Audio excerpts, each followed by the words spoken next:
What is up, fans of Grapplers Talk? This is Dave coming at you with another episode each and every week. Thank you to everyone for downloading, tuning in, and checking us out, whether it be on YouTube, Spotify, Apple Podcasts, wherever you're listening. Thank you so much for tuning in and downloading the podcast. This show would not be possible without our friends over at Spar Bar Soap.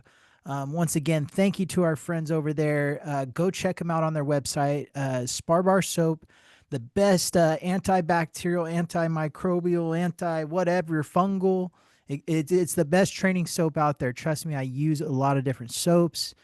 Some of the scents can be overwhelming, but not with Spar Bar Soap. Spar Bar's got it really dialed in.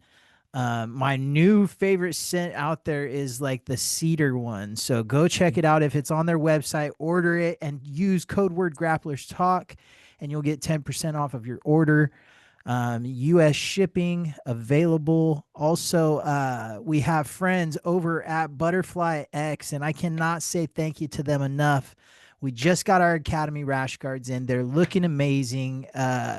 They do quality work. And if you're an academy owner out there, you need help with getting belts, getting rash guards, getting everything dialed in for your academy at an affordable rate, you got to contact my friends at Butterfly X. Not only do they do great work, but it's a no hassle process. Like you don't have to worry about anything. And that was the best part to me. And get in touch with them, inquire on their Instagram, whatever, on their Facebook page. So all social media, you can reach out to them and they'll get a hold of you.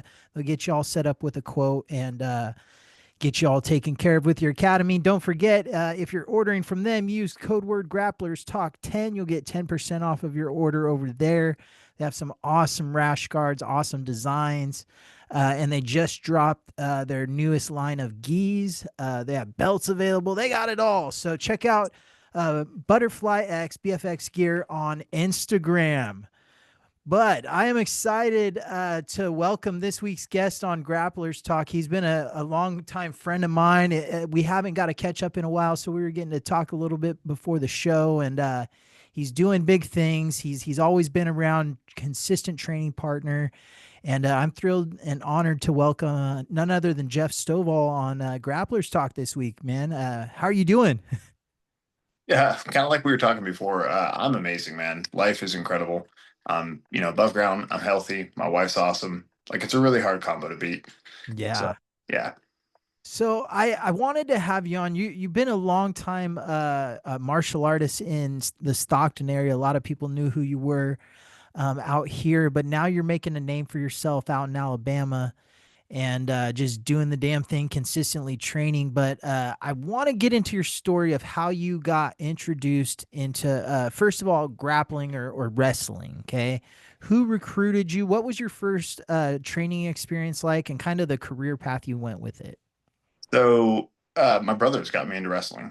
So I'm the youngest of three. They started wrestling in high school over at Tokay in Lodi. They introduced me to that. I wrestled all 4 years in high school under Coach Gaines. Awesome, awesome coach. I got out, I graduated. A little while later, I went into the Army. That's where I got introduced to jiu-jitsu was through the Army Combatives program. That was like the first real taste of it, and I thought I was good. I sucked. Then I got out of the Army, and I spent the next 6 years doing nothing. Like I got fat, like really, really fat and lazy. And after about 6 years, I was like, I'm tired of that. And I thought back, when was I in the best shape of my life? And that was high school wrestling. So I was like, all right, what's close to wrestling I can get into it as an adult? And that's where I got introduced to judo with Sensei Ricardo. Yeah. And he introduced me to Sensei Rodney, my karate instructor. And they were like, hey, who wants to try MMA? And I was like, I'll give one a shot. 13 fights later, I found out I kind of liked it. So it was kind of a thing. And that's where I got back into jujitsu. And then I moved out here to Alabama. And this is where I've really been like consistently training over at Spartan Fitness with the SVG logo. Like they've got some really awesome guys. It's a really awesome family. And I've been doing that consistently here for like 5 years, but dabbling in it in some form or another for hell, 22 years now. Yeah. Now let's back it up a little bit. Now you had a ton of amateur MMA fights and you won championships. You fought. You were kind of like in that game for a while. Talk to me about when you first started MMA and what it was like. Now I remember when you first kind of got introduced to Rodney, you didn't do much striking and No, I had zero striking experience, like none. I didn't even know how to properly make a fist. So when Ricardo, my judo instructor, introduced me to Rodney, Rodney was under the impression that I needed a sparring partner to like train with to get ready for a fight because I expressed interest in getting into MMA and trying like one or two fights. Rodney was not aware of that, so he thought I needed a sparring partner, and then he kind of held off on it because he had a shoulder problem. And a couple months later, I got to like meet him face to face and talk to him, and he was like, "Hey, what's your background? What's your experience?" And I was like, "Man, I'm nothing. I don't even know how to make a fist." And I told him that. He's like, "Oh, I thought you needed a sparring partner." He goes, "You need a trainer." And I'm like, yeah. "Yeah, like, I don't need to get into the cage right now. I'll get mauled." Yeah. So he started training with me, and the man was incredible. Just absolutely incredible. That was like the best decade of training that I've had in terms of a one-on-one instructor. That guy was phenomenal. Yeah. Yeah, and you had a good run.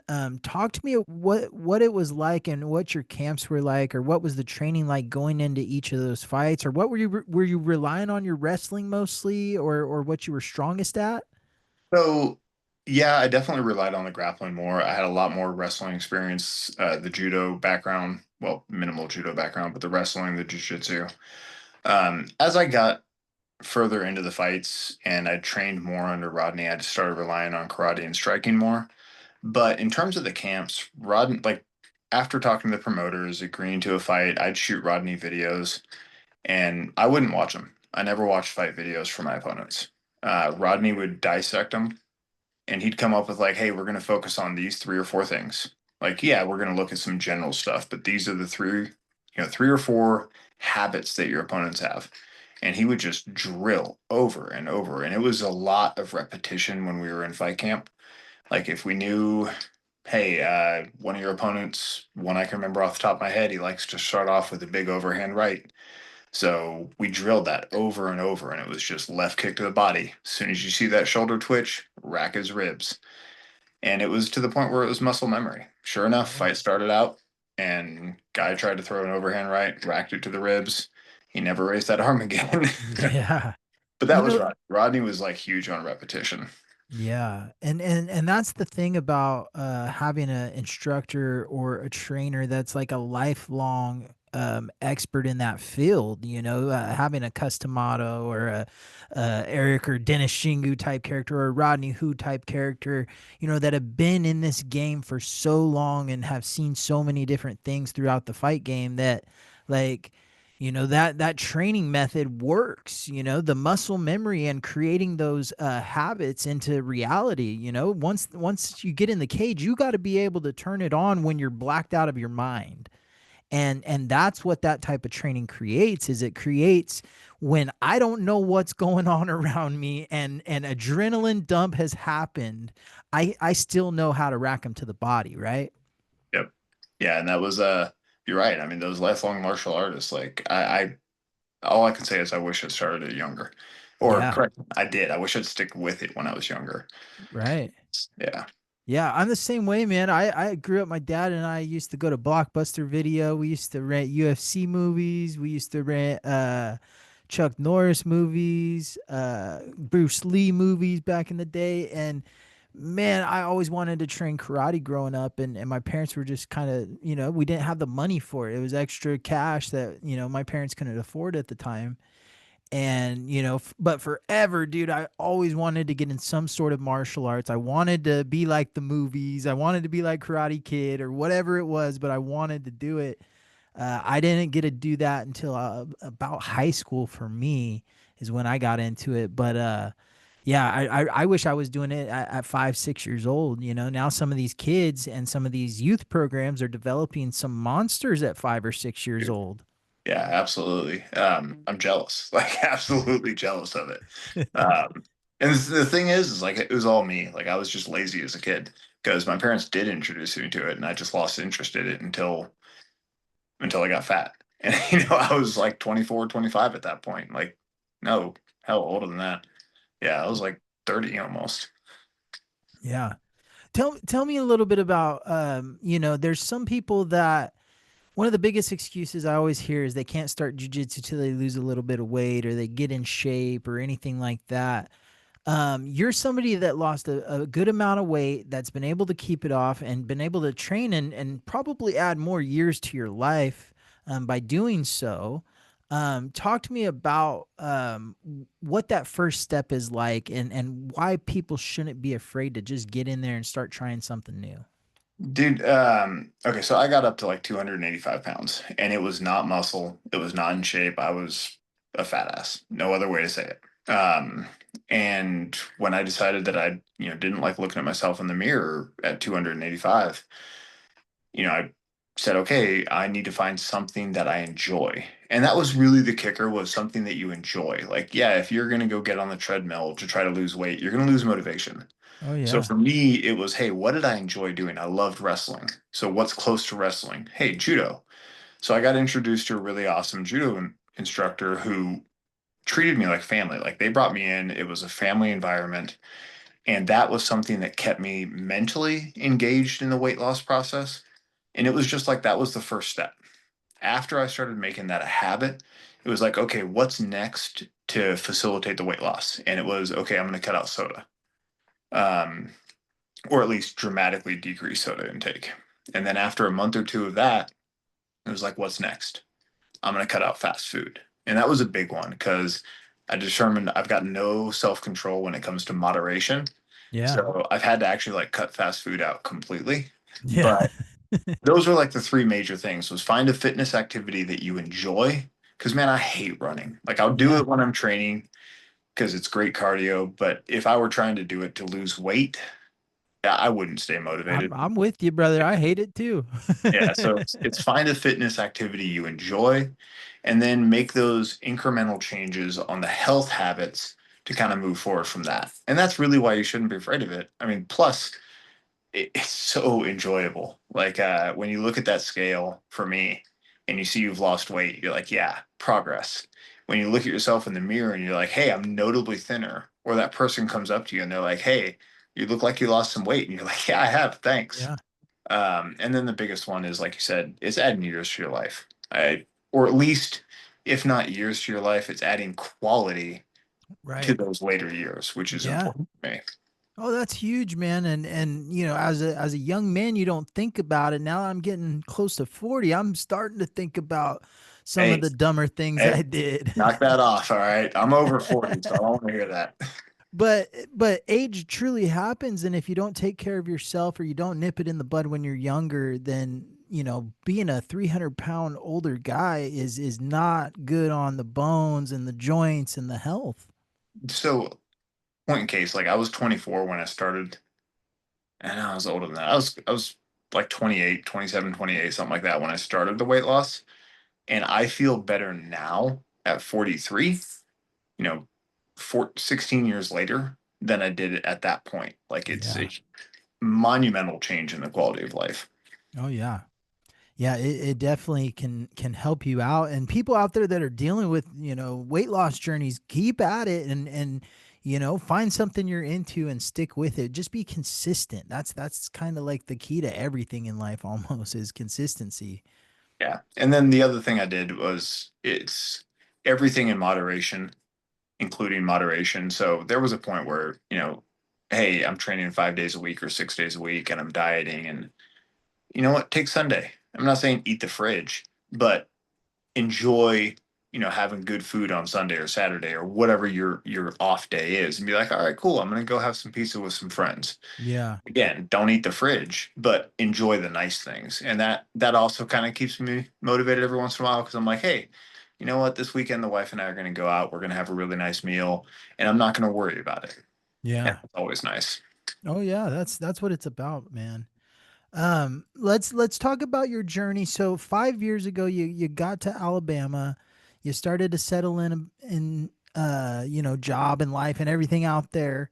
Talk to me about getting into Spartan Training Center, getting adapted there, and what it was like. Obviously being in a new place and new environment, you got to have those good feelings and those good vibes. And talk to me about how you got acclimated to the gym.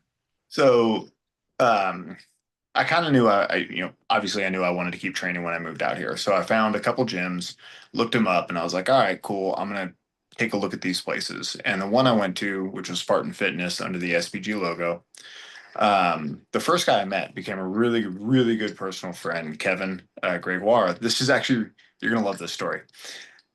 Dude, I came in and we were talking. He's like, "Hey, yeah, okay. So tell me your background. Like, what's going on?" And I was like, "Oh, I'm a blue belt. I used to fight, etc." And he goes, "Oh, I used to fight too." And I was like, "All right, cool." So we were talking, and after we left, I looked him up because, of course, everyone looks each other up, Yeah. right? This is amazing. So he fought back in California, and his second fight was a dude named Nicholas Vibe, and I was like, I know that name. So I looked it up, and that was my second fight.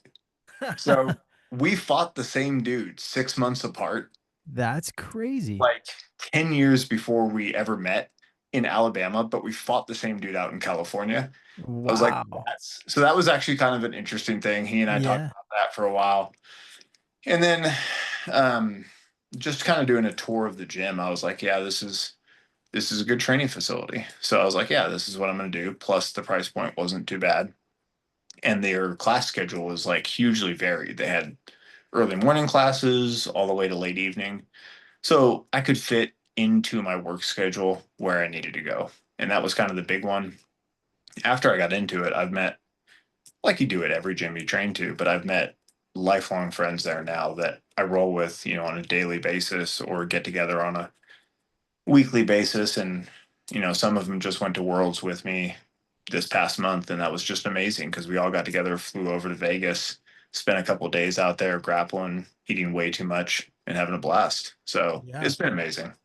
Yeah, talk to me about what it was like competing at Worlds, a weekend that was like a Super Bowl weekend of jiu-jitsu per se. We got Jiu-Jitsu Con, we got Worlds, we got all these crazy things going on. CJI, what it was like competing your first time at Master Worlds. It was awesome. So first of all, the organization was way better run. Like they only had one hiccup that I was aware of, and that was when all their boards for, who's going up next, et cetera, on what mat, lost internet. And that was for like an hour. They were being told they had to buy internet until they got, yeah, by the hotel that was hosting it. So they got that all sorted out, but that was like the only hiccup. Other than that, it was really smoothly run over the 3 days that I was there. And in terms of the competition, like it was definitely notably better than, so it was under the IBJJF. And even if I'm at a local IBJJF tournament, like the competitors that made the trip over to Vegas for the Worlds, like they were definitely a step up than what you find at a lot of the local tournaments. And that was awesome. It was a really good way to test, where I'm at. It was the first one I've done for Worlds, and obviously the first Worlds brown belt tournament. So it was a blast. I had overall 4 matches, and my whole crew was there with me, so that was just awesome. Yeah, and you've actually been competing a little bit more often, right? Yeah. Recently?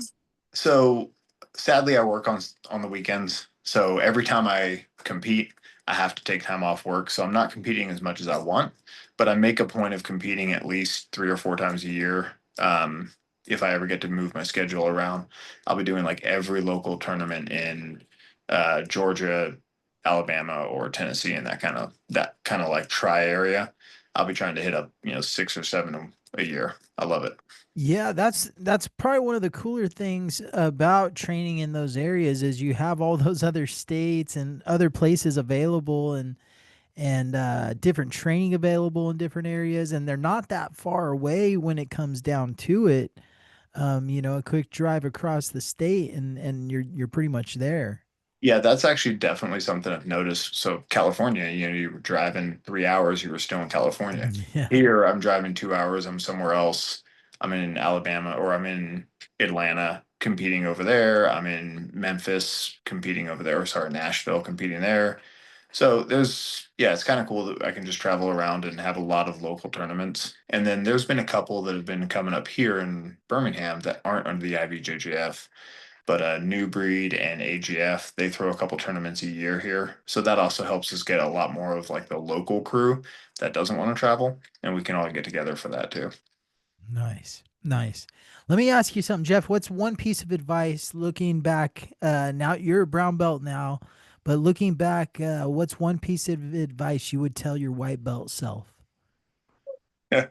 Oh man. Don't spaz. I mean, it's cliche, but it's so true, man. Like the most dangerous belt out there is the new spazzy white belt. Like you're gonna catch something rolling with them. And I know for a fact that I spazzed with people when I was a white belt and a beginner blue belt. And I probably turned away a lot of cool training partners that could have taught me a lot more if I'd learned to just control myself and not like freak out about everything. So that would Yeah. be like the number one thing. Yeah, no, it is pretty funny. Everyone does it, it's common because it's panic mode sets in, Oh yeah. and most people don't deal with claustrophobia, whatever. Most people don't deal with it too well. So, it's normal to kind of spaz out, but man, do the upper belts get caught with elbows, and the worst one I get hit in the chin all the time, and Bite it'll your conk tongue my and bite your teeth lip. and bite Yeah. my tongue, bite my lip real bad, bite my cheek. I've had a ton of different things like that, but it's always the white belts, that tend to get Yeah. I caught. mean, most commonly, yeah, you're gonna get the spazzy white belt and you're like, dude, man. But yeah, that would probably be the biggest thing. And then the other one we touched on earlier is like the second biggest one is just consistency. Hey, whether I'm there 2 days a week, 3 days a week, 4 days a week, like keep a consistent. Don't do that whole burnout, you know, hit something really, really hard, and then next week you don't show up at all because you're crashed out and you're like, oh man, I'm burnt out, or I'm Yeah. sore, or I'm injured. So Yeah. No, that's very consistency, listen to your body.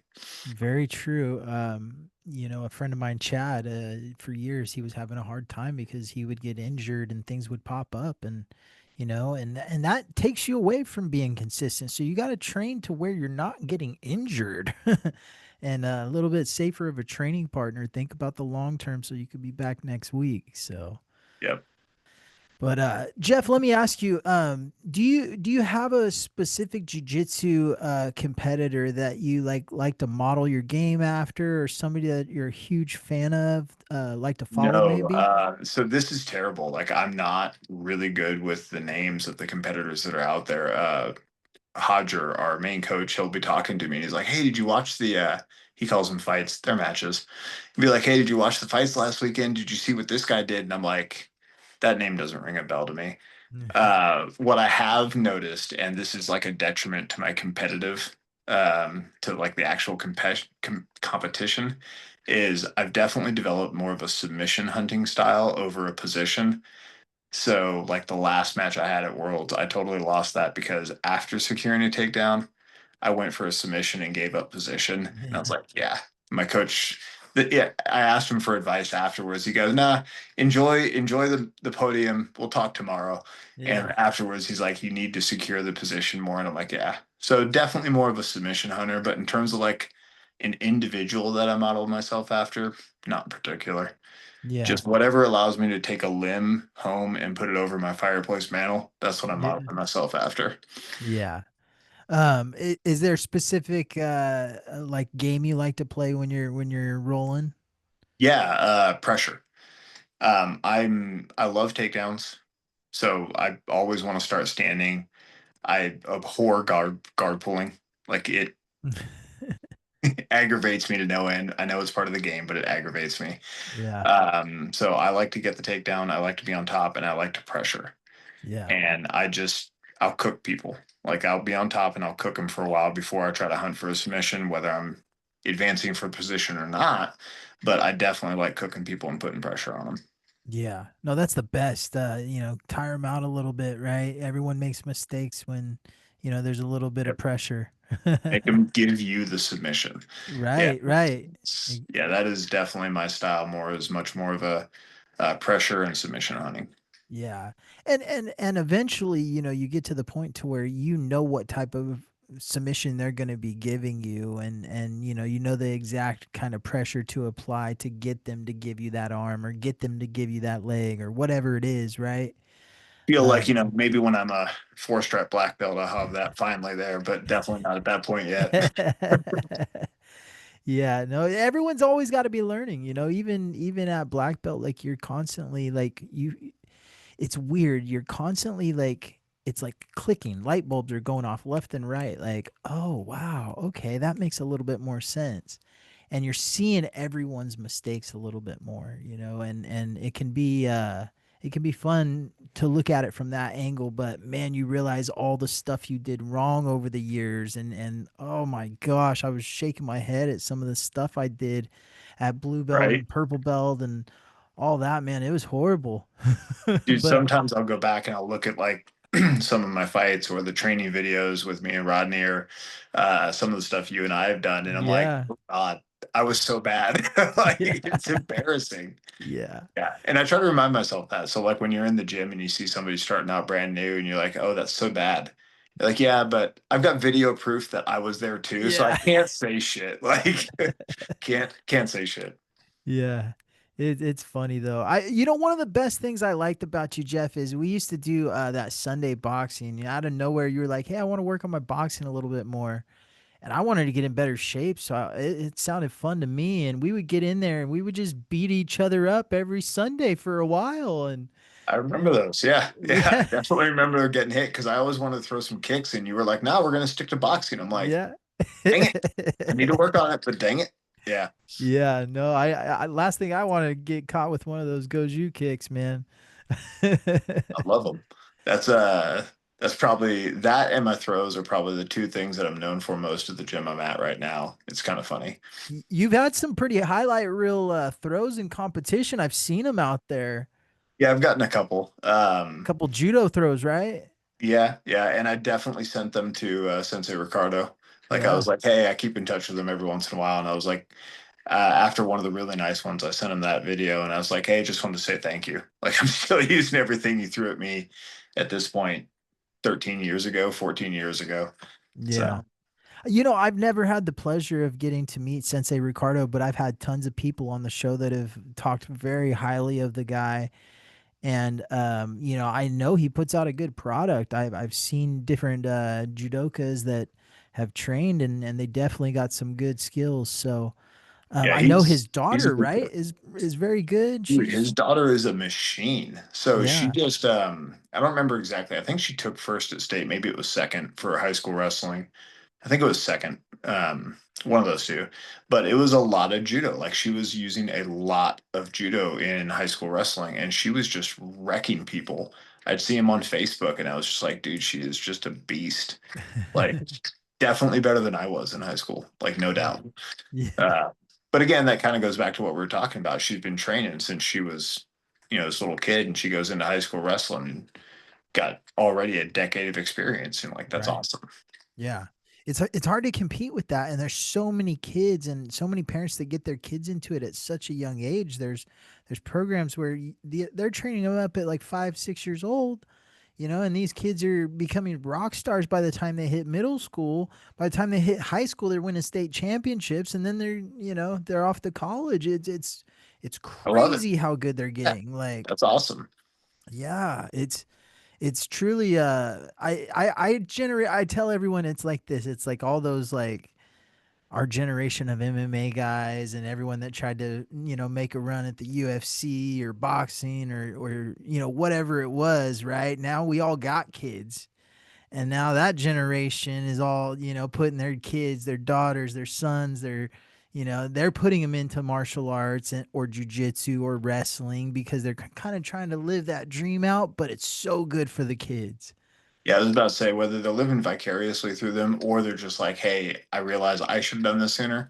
Either way, I'm all for it because it gets Yeah. into something that's productive and teaches them really good health habits and self-defense. Like, so it's awesome. Yeah. What's some of the goals you have for your future of your jiu-jitsu journey, your martial arts journey? Do you still train in karate or any sort of other disciplines now? So I don't train karate anymore because there's no place over here that, I mean, I'll still do my own stuff. Like I'll still practice my forms and my katas. But in terms of a dojo, no, there's no dojo over here that trains.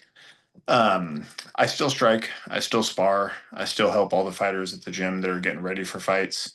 Um, get ready for that. So I'm not old enough yet where I'm like, hey, I can't do sparring anymore. I know that day's coming, but I'm not ready to give it up yet. Um, so I still spar every week. I still do striking every week. But my primary focus at this point is jujitsu. And as for goals, so I got third. I want first. Like that's my Yeah. goal. Yeah. Whether it's at brown, black, obviously is definitely where I'd love to get first at some point. But that's the goal is world podium first at some point. Yeah. No, that's what it's about, man. Getting on that podium, getting that recognition of all your hard work and years of competition, really. I mean, you've been in the scene for, I mean, when you think of all the wrestling and then all the fights and all the jujitsu, I mean, dude, like a world championship, that's kind of like the icing on the cake. Yeah, that'd be really nice. Like that would definitely go up on the wall behind some of the other certifications. Like, yeah, that'd be up there. Yeah. Man, it's been awesome getting to catch up with you a little bit, Jeff, and getting to talk to you. I always like to just first of all say thank you for taking the time out of your schedule. Thank you for taking the time to talk to me. And I'm you know me, I'm a nerd when it comes to martial arts, jujitsu. I'm always trying to find the history, the knowledge, and really like I want to get everyone's stories out there and kind of hear it all because one day, like, we're all going to be gone and we're not going to have this history unless somebody tracks it or writes it down or knows, okay, this is where this came from, or, some of the philosophies that some of the instructors I have on the show, they just, it's life changing advice and knowledge that you're getting. But I first just want to say thank you for being a part of the show. I'd like to give you just a couple minutes for any shout outs, any sort of love towards your training partners, anything like that. But just take a couple minutes. The floor is yours. So, outside of training partners, first and foremost is my wife. Liz is amazing. She is 90% of the reason I have the fantastic life I have and just incredible. After that, man, the training partners, you've got my coach, Hodger. You've got the gym owner and coach, Chris. Really good friends and training partners. You've got Kenneth, Steven, Matt Wright, Kevin. Um, I know I'm going to miss a ton, but those are kind of my core that I hang out with and train with a lot. Josh Bierman, he's a beast. He's the guy I roll with a lot in the mornings. Those guys are really the ones that kind of help me get to where I'm at. Eric Anders, obviously, I don't get to roll with him as much as I want, but dude's a beast. Super nice guy, but he's a beast. Yeah. I actually got to go in there when I was in Alabama. I stopped by just to check it out. I went in, I was greeted nicely. I got to see the gym and kind of see what the training mats look like. And I was very impressed. It's right next to a Whataburger. I know Yes. that. and and here's gonna be my confession on the show. Okay. You didn't train, but you went to Whataburger. Yeah. Okay. I was sick. I didn't want to get nobody sick. Yeah. Yeah. But man, those Dr. Pepper milkshakes they have at Whataburger are amazing. I don't know if it's a seasonal thing, but man, they're so good. That was my go-to. I don't really like their food that much, but their milkshake, whew, it's killer. Fair enough. I'll have to take your word for it. Again, if I start doing that again, I'm gonna get gross again. So I Yeah. appreciate that. No, the you're not missing anything with the burgers, the fries, none of that's worth it. But the So milkshake that the I'm missing. milkshake, yeah, that might be a weekend warrior one. All right. But first of all, man, thank you for being on the show. I really appreciate you doing this, and really, it's just great to see a good smile. You look very happy and healthy, and I seen those pictures of the podium, man, and I was like, man, it's been forever since I talked to him. I didn't get a link up with you when I was in Alabama. It was time, so Well, um, definitely link up when you're over here next, assuming you're not puking. yeah, I should be better, but thank you again for being a part of this. Fans, you could download us on YouTube, Spotify, Apple Podcasts, anywhere where you listen to podcasts. Also, thank you to our friends Butterfly X. Use code word Grapplers Talk 10. You'll get 10% off of your rash guards, gis, your order over there. Don't forget to hit them up for Academy merch. And also check out our friend Spar Bar Soap. Like them on Instagram. We're going to be doing a giveaway here pretty soon. I know I've said it a couple times, but it is coming right around the corner. We're going to be doing a Spar Bar Soap giveaway. So check them out. Go like them. Go follow them on Instagram. And tune in each and every week. Once again, this is Dave with Grapplers Talk. And we are out.